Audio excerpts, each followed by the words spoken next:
Hello siblings, welcome to Scout the Pages. Today we are going to be reviewing the 10 food-centered books that I have read, and I'm going to let you know which ones I think you should read based on your taste. We are going to go in order from 10 to 1, 10 being my lowest rating and 1 being the highest, but I am counting series as one step on this ladder of 10. There are some surprising books in this list, so you're going to want to keep watching. We have Kindle Unlimited, we have sci-fi, we have romance, we have novels, we have graphic novels. Buckle up, because I had no idea I had read so many food-centered books.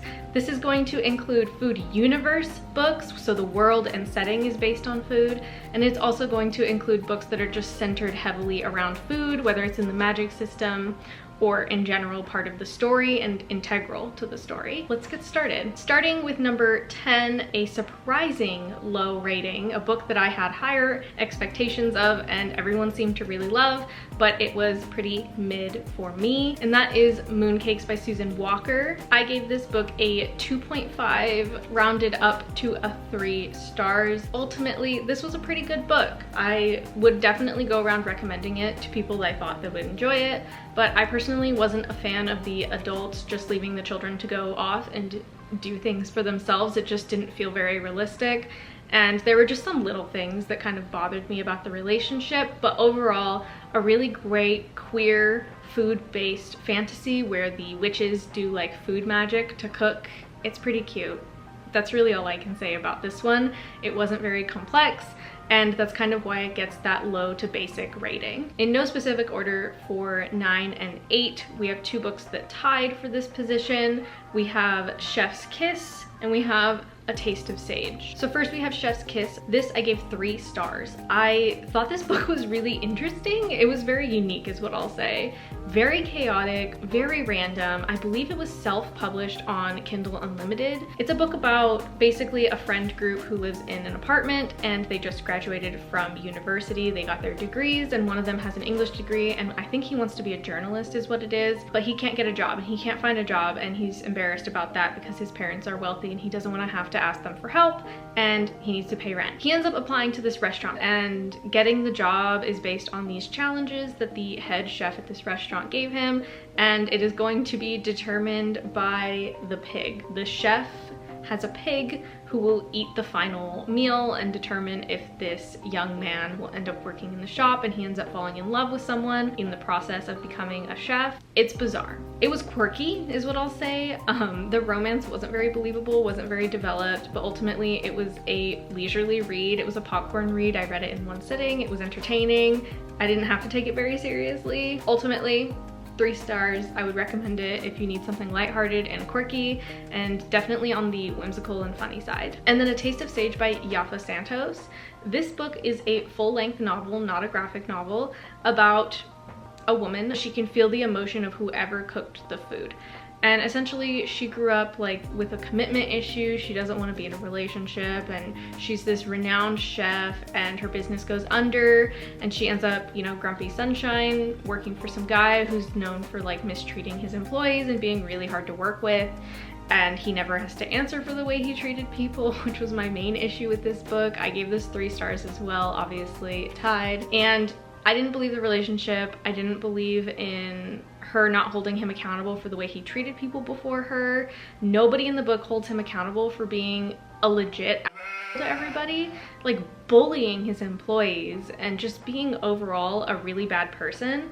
I don't know that I would have been attracted to that, and I don't know that I could have committed myself to someone if they never even apologized or talked about that or had like any sort of character development that wasn't just, oh well, now I'm into this girl so now I'm gonna be nice to people. Didn't love that. It was readable, it was accessible, it was a popcorn read. I listened to the audiobook, it went very quickly. I loved the descriptions of the foods, I loved the culture in the book. So those aspects of it were really good, but the characters were not great and the development of those characters were not great. And the reason that the main character changes her mind about a relationship also just doesn't make any sense to me. So 3 stars. If you love romance and you love food romance, there is recipes in this book. It wasn't the worst romance I've ever read. I finished it, which is saying a lot because I am the DNF queen. I just DNF things all the time, but I found this one worth getting through to the end. For 7th place, we have a very popular webtoon that was then published into a graphic novel, and that is Crumbs. This book disappointed me quite a bit. It is very thick. She's a long book. I gave this 3.5, rounded up to a 4 because I was feeling generous and I could see why people enjoyed it. Maybe I just have higher standards for my books, specifically ones that have a world as complex as Crumbs. This book, 1, was longer than it needed to be. It's very lengthy and not a lot happens in it, but the art is very beautiful and the world building very interesting. But my main issue with the world building is that it was so complex that the medium and the story could not develop that world and have those conversations that the book was clearly trying to have. It was introducing these socioeconomic issues, these global issues, all of these political issues in this society without actually going any deeper than that. This is the opposite of the iceberg. The iceberg is really high, it's a mountain, but there's nothing below. It's hollow.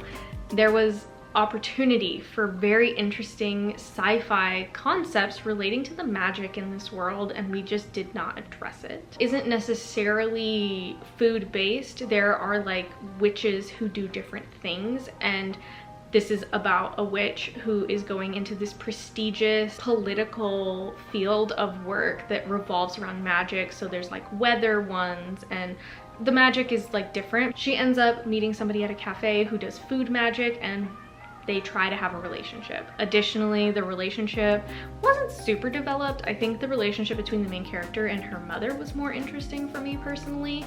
The relationship was just kind of a background thing. It's clearly divisive in the sense that it's trying to teach teenagers about healthy relationships, and I did think it had its value there, which is why I rounded up to a 4-star. I think a teenager could overlook the world building issues and the issues in the writing and what was given the time and the development and the length. Teenagers have more time than adults generally do. So I rounded it up to a 4 stars because I think the relationships conversations were a little too direct for me, not a lot of nuance, but are good for teenagers to hear. So ultimately, if you have a teenager in your life or you're interested in just a really cute webtoon printed in physical form with really amazing illustrations and a really complex world but doesn't go deep into it if you just want a light read, this would do it for you. Next, we have The Princess and the Grilled Cheese by Dea Munoz. I gave this 4 stars.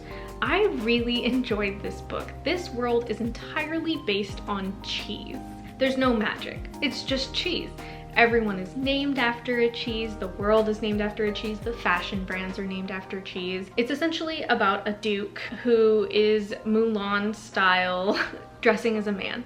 So she inherits her father's wealth because she pretends to be a man. And she moves to the city and she meets the princess, and they have a whole budding relationship where the princess thinks she's a man and they start falling in love and they have a friend group. It's a whole beautiful story, full circle moment of, you know, this less progressive society that's very like Victorian London, but cheese based, coming to terms with the fact that maybe the princess of their land could fall in love with a woman. And it's about that princess making the decision between her throne and meeting societal expectations versus her own happiness and where society probably needs to go for the better of humanity. The issue I had with this book that didn't take it to a full 5 stars for me, even though it was really, really good and I really enjoyed it and it was a popcorn read and it was well done, it was just a little inconsistent at times. I feel like we skipped some moments that I think we needed to see, and we got moments that I didn't think were that important.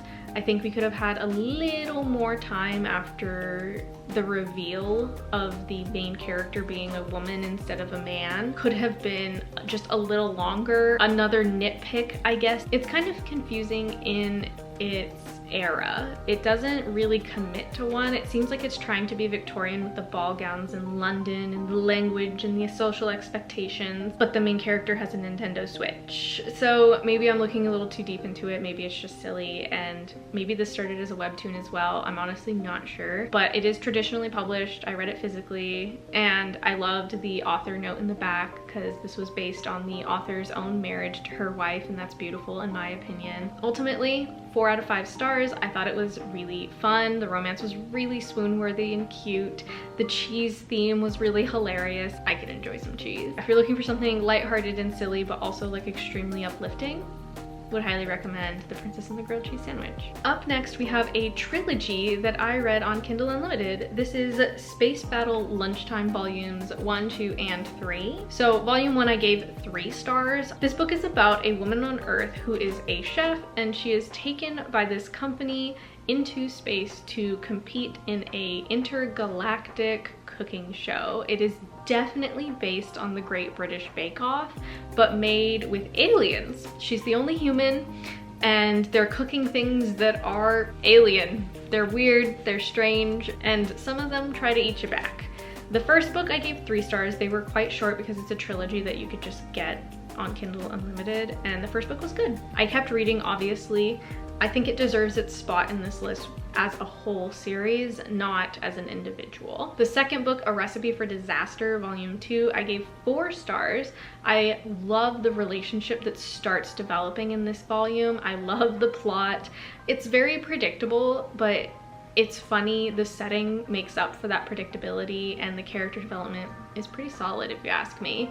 I was very, very pleasantly surprised by this book, so maybe it's my lower expectations talking here. Volume 3, A Dish Best Served Cold, I also gave 4 stars to. Again, I loved the ending bromance for this. I love the Grumpy Sunshine match. It was queer, it was unexpected, and ultimately the plot, it's pretty entertaining. I read these all in a single day. They were very short, but very good. And I can honestly say, I would highly recommend Space Battle Lunchtime, a book series I never thought I would be saying out loud, let alone recommending to people. Brilliant idea if you ask me. Next we have a duology. This is Garlic, the duology. Book 1 is called Garlic and the Vampire, and book 2 is Garlic and the Witch. 1 I gave 4 stars to. An excellent book about facing your fears, having the right expectations, finding the strength within. This is about a witch who brought her vegetables in her garden to life. They're little people made from her love, and it's super wholesome, it's super cute. It has a very similar aesthetic to Over the Garden Wall without being the eerie creepy that Over the Garden Wall is. It's very autumnal, it's very cozy and cute. I really enjoyed it. I love the friendship in it. Ultimately, I really had minimal complaints other than I thought it was a 4 out of 5 stars experience. I didn't have much to say about it. It was predictable, but it was cozy. Garlic and the Witch I gave 5 stars to because wow, the emotions I felt reading this book. This book had so much character development for the witch and for Garlic, and the world got expanded so dramatically. I love Garlic. I am so obsessed with this duology.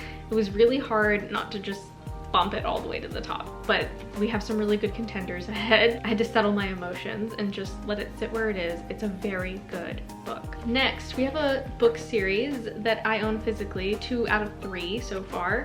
We have the Tea Dragon books. These are Tea Dragon Society, Tea Dragon Festival, and Tea Dragon Tapestry I have also read.